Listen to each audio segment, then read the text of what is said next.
Hello, welcome to the Self-Learning Podcast by Dr. Sushma Singh.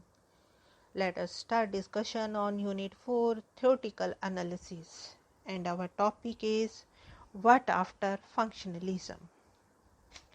As already mentioned, a major turn away from functionalism was towards recognizing conflict as a central dimension of society.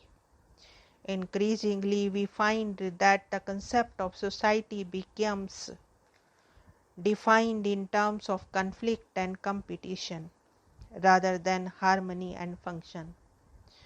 Power and individual and group interest overshadow cooperation and altruism as leading forces of society.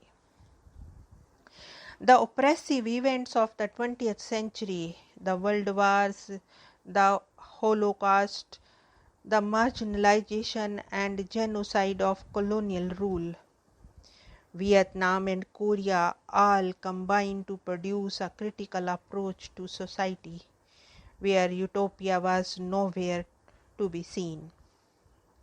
Such theories like that of George Lucas and the Jugan Habermas were highly contemplative and emphasized processes such as intersubjectivity.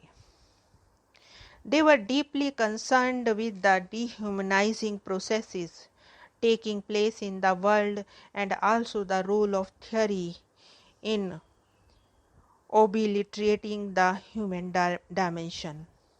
Oppression and human struggles in various parts of the world often became central theme of analysis. Habermas contribution can be summed up in his denial of science being the only form of knowledge available to humans. According to him, there are three types of knowledge, namely empirical analytic knowledge, hermeneutic historical knowledge, and critical knowledge. The first is the type posited in the natural sciences and in traditional sociology.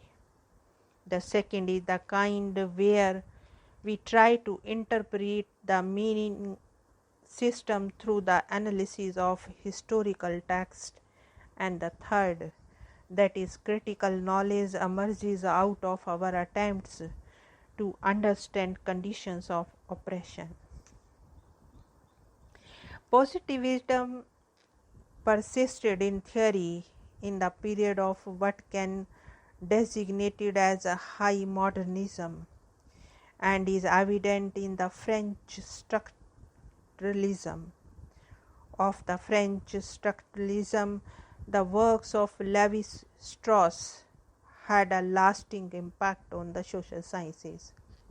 Lévi-Strauss extended the connection between structures of thought and the internal structure of human brain, borrowing from the theoretical principle of structure linguistics. The French version of structural Marxism became popular through the scholarly efforts of Malioxus, Terry, Gadelier, and others.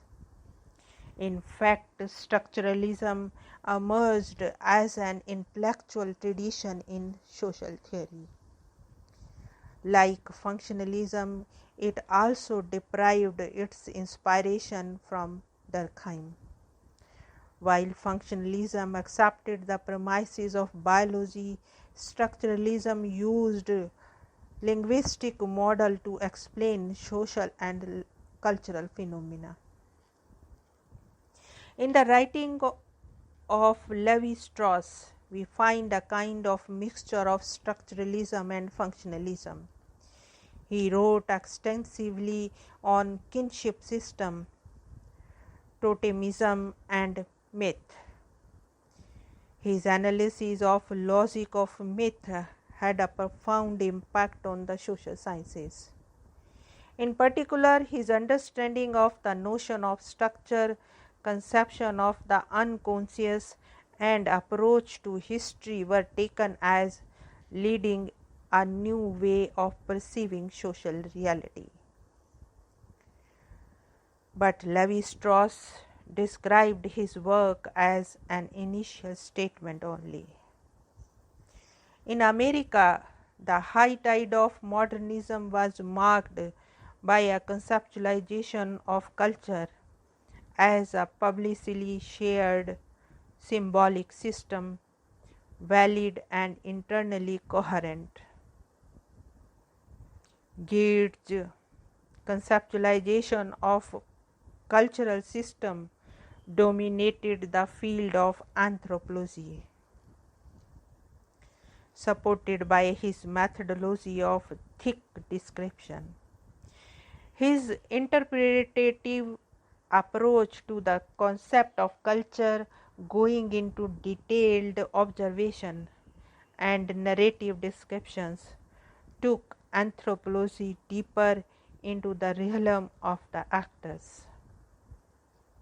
Gates clearly advocated a to and fro journey between objectivism and reflexivity, or a reflexive mode of understanding objective. The ethnographic experience of going deep into other people's experiences gave richness to his analysis that had a great impact. Trends, as mentioned above, gave an impetus to further shifts in theoretical analysis of social reality. This time we can notice qualitative differences in the ways of perceiving the social world by postmodernists. In the next section, we will briefly look at the main current in postmodernism. Now let us wind up the session and take rest. Thank you very much for engaging yourself with the Self-Learning Podcast.